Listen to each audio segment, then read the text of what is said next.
ने देखा बल्कि न्यूज़ भी कवर की कि 15 अगस्त में इंडिया ने एक बहुत ही बड़ा फ्लैग बनाया जो अपनी नौयत का एक रिकॉर्ड था और उन्होंने वो फ्लैग बनाकर अपनी 75th इंडिपेंडेंस डे को सेलिब्रेट किया। अब खबर ये आ रही है कि पाकिस्तान इस साल 14 अगस्त के लिए 40 करोड़ रुपया लगा के तकरीबन 500 फीट लंबा फ्लैग बनाने जा रहे हैं। इसी पर बात करेंगे, हमारे साथ मौजूद है काशिफ सुलेमानी भाई। अस्सलाम वालेकुम। जी वालेकुम सलाम, गुड इवनिंग आपको, आपके तमाम हमारे व्यूअर्स को। बहुत शुक्रिया, गुड इवनिंग सर। मुझे ये बताएं, इस टाइम अगर पाकिस्तान की कंडीशन की बात करें और अपने नेबर कंट्री की कंडीशन की बात करें, लास्ट ईयर हमने देखा उन्होंने बहुत बड़ा फ्लैग बनाया, बड़े पुरजोश तरीके से उन्होंने 15 अगस्त को सेलिब्रेट किया। पाकिस्तान में भी हर साल अच्छे तरीके से पुरजोश तरीके से सेलिब्रेट किया जाता है, लेकिन इस बार हमें अल्लाह अल्लाह करके बहुत मुश्किल से, बहुत तरलों के बाद IMF से कुछ पैसे मिले हैं और हम 40 करोड़ रुपया एक फ्लैग बनाने पे, पाकिस्तानी परचम बनाने पे लगा रहे हैं। क्या कहना चाहेंगे? ये मुकाबला किया जा रहा है, नकल की जा रही है, या फिर पाकिस्तान से मोहब्बत का इजहार किया जा रहा है? जी देखें, मैं आपसे एक छोटी सी अर्ज़ करता हूँ। अब चौधरी शुएब साहब, अगर हिंदुस्तान ने एक बड़ा परचम अपना बनाया, तिरंगा, उस इंडिया ने एक पैनी किसी से नहीं ली। ठीक है। हमने IMF से लिया, हमने किंगडम ऑफ सऊदी अरेबिया से लिया, हमने चाइना से लिया। बहुत से ममालिक में हमारी रिक्वेस्ट पड़ी है कि हमारे लोग भूख से मारे जा रहे हैं। ऐसे ही है। सैलाब ने बड़ी तबाही मचाई है, मज़ीद सैलाब आ रहे हैं। हाँ। हमारे रिजर्वर गिर गए हैं। हिंदुस्तान का हक बनता है कि वो चांद तक झंडा ले जाए, जैसे वो अपनी शटल लेके गया है चांद तक। चंद्रयान 3, बिल्कुल। चंद्रयान 3 15 अगस्त अगर इंडिया ने अपना फ्लैग बनाया, दुनिया में एक आलमी रिकॉर्ड कायम किया। अगर आप इसके पीछे हिस्ट्री देखे जाए, इनके फाउंडर हैं विक्रम। ठीक है सर, विक्रम ने इंडियन स्पेस प्रोग्राम की बेस उन्होंने बनाई थी। हाँ। 15 अगस्त 1969 को, 15 अगस्त the liberty day, the independence day, the freedom day of the India. ठीक है।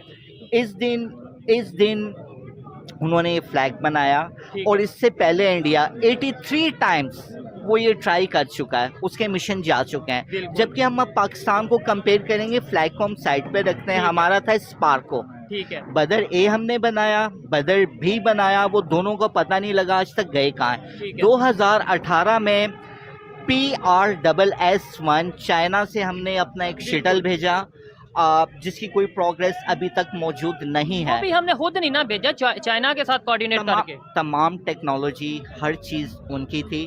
देखें, फ्लैग, इतना सा फ्लैग नरेंद्र मोदी साहब ने लगाया हुआ है। आज बुर्ज खलीफा पे उनका फ्लैग लहराया गया है। ठीक है, उनकी अपनी फोटो भी लगाई गई और सिग्नेचर किए गए हैं कि हिंदुस्तान यहाँ पे ट्रेड अपनी करेंसी में करेगा। ऐसे ही है। It is unbelievable but it is reality. ये सच है कि हिंदुस्तान साइन करके आ रहा है। उनका फ्रांस का दौरा देखें, उन्होंने जो विजिट किया, फ्रेंच गवर्नमेंट ने उन्हें क्या अवार्ड दिया। वो ऑस्ट्रेलिया गए, वो USA गए, यूनाइटेड स्टेट ऑफ अमेरिका गए, उसके बाद UAE गए, इजिप्ट गए। हर जगह उन्होंने जाके क्या बात कही? उन्होंने इकोनॉमिक की बात की, उन्होंने टाई की बात की कि we are bind in the tie with brotherhood, जो कि हमारे उन्होंने रिलेशन की बात की, जो कि हमारे प्राइम मिनिस्टर साहब को करनी चाहिए। झंडा इतना बड़ा हो, झंडा इतना सा यहाँ लगा हुआ है। देखें, आर्मी चीफ ईरान क्यों भाग के गए? इंडिया में 370 उनके जस्टिस हैं जी, ऑनरेबल ध्यानजिया यशवंत चंद्राचूड़ साहब। 5 जजेस बैठे हुए हैं। इंडिया की हिस्ट्री में सबसे बड़ा लार्जर बेंच बना था। केस बता देता हूँ, किस्सा वाइन the Bharati versus the state of Kerala.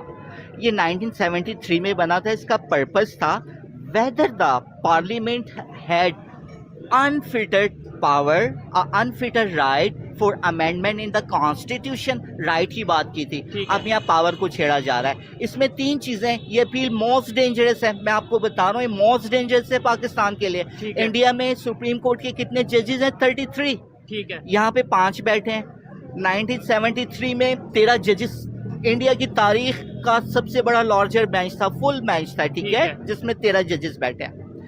सबसे पहले वो जम्मू को रख रहे हैं, वो कश्मीर को रख रहे हैं, वो लद्दाख में रख रहे हैं। जब लद्दाख पे बात आएगी वो सीधा इंटरनेशनल कोर्ट जाएंगे चाइना के अगेंस्ट। ठीक है। लद्दाख का कुछ एरिया पाकिस्तान चाइना को एज अ गुडविल दे चुका है। वो कहेंगे कि ये आपने कैसे दिया, बिल्कुल ऐसे ये ही है। आपने क्यों दिया।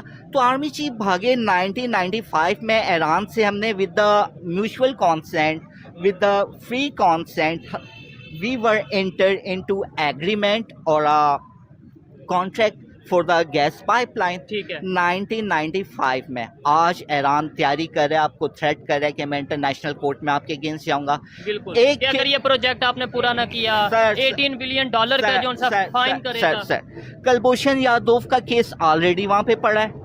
ईरान ऑलरेडी जाना चाह रहा है। वो कुलभूषण यादव ने जितना टाइम गुजारा ईरान में मुबारक पटेल के नाम से, ईरान ने कोई एविडेंस नहीं दी। ठीक है। अब ये जा रहे हैं कि लद्दाख का मैटर उठेगा, इतना प्रेशर पाकिस्तान के लिए इंटरनेशनल कोर्ट्स में ना बनाए। देखें उस शख्स ने इतना छोटा सा पाकिस्तान का ठीक फ्लैग लगाया हुआ है और वो कितना बड़ा काम करने जा रहा है। ये काम हमारे प्राइम मिनिस्टर को 40 करोड़ खर्च करने के बजाय इन्हें ईरान का दौरा करना चाहिए था, ठीक है। विजिट करना चाहिए अच्छा, था। बिल्कुल ऐसे ही है सर। देखें, मेरा सवाल करने का, बात करने का मकसद ये है कि इस तरह की चीज़ों में हमें मुकाबला बहुत याद आ जाता है जी। उन्होंने अगर इतना फ्लैग बनाया तो हम इससे बड़ा फ्लैग बनाएंगे, इंटरनेशनल रिकॉर्ड बनाएंगे। लेकिन टेक्नोलॉजी में भी तो बड़ी दुनिया तरक्की कर रही है। चंद्रयान 3 बन रहा है, कभी जापान अपना मिसाइल लॉन्च कर रहा है, कभी चाइना जो है अपना आर्टिफिशियल सन बना चुका है। हम उन चीज़ों में मुकाबला करने की तरफ क्यों नहीं आ रहे? सवाल ये है मेरा। सर देखें, हम हकीकत पसंद नहीं है जैसे हिंदुस्तान हकीकत पसंद है। अच्छा। मोदी जी ने पूरी दुनिया के सामने ऐसे किया। हमारे प्राइम मिनिस्टर इतने रूप से जाते हैं जैसे इन्होंने दुनिया फतह की हो।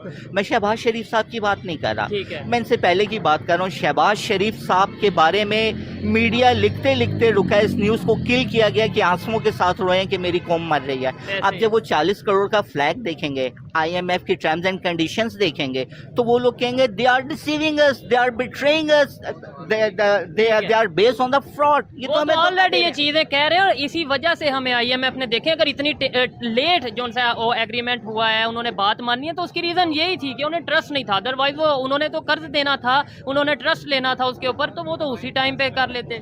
आपने सिर्फ एक चीज पेश की है उन्हें। आपने कहा no guarantee, no warranty, no true, no contract, no agreement. हर चीज को साइड पे रखिए। आपने हाथ जोड़े हैं। We are demanding on the humanitarian basis. हम इंसानी बुनियादों पे मांग रहे हैं। आप 40 करोड़ का झंडा बना रहे हैं। आर्मी चीफ हैरान बैठिए, उनके आर्मी चीफ की मिन्नत से माजद करें कि प्लीज़ आप ये पाइपलाइन के उसमें ना जाएं। इंडिया का जो ये केस है जम्मू कश्मीर और लद्दाख, आने वाले वक्त को ये पॉलिटिशियंस को समझना चाहिए था। काश नरेंद्र मोदी साहब आप अपने झूठे चम्मच से इन्हें पानी पिला दें, अपने खून के कुछ ड्रॉप्स ही दे दें। आप इन पे कोई फूंक ही मार दें कि आप जितनी नहीं, आपसे कम बुद्धि इनमें आ जाए तो पाकिस्तान बड़ी तरक्की कर जाएगा। चौधरी शुएब, अगर आज से आप 20 साल पहले जाएं, ये 2000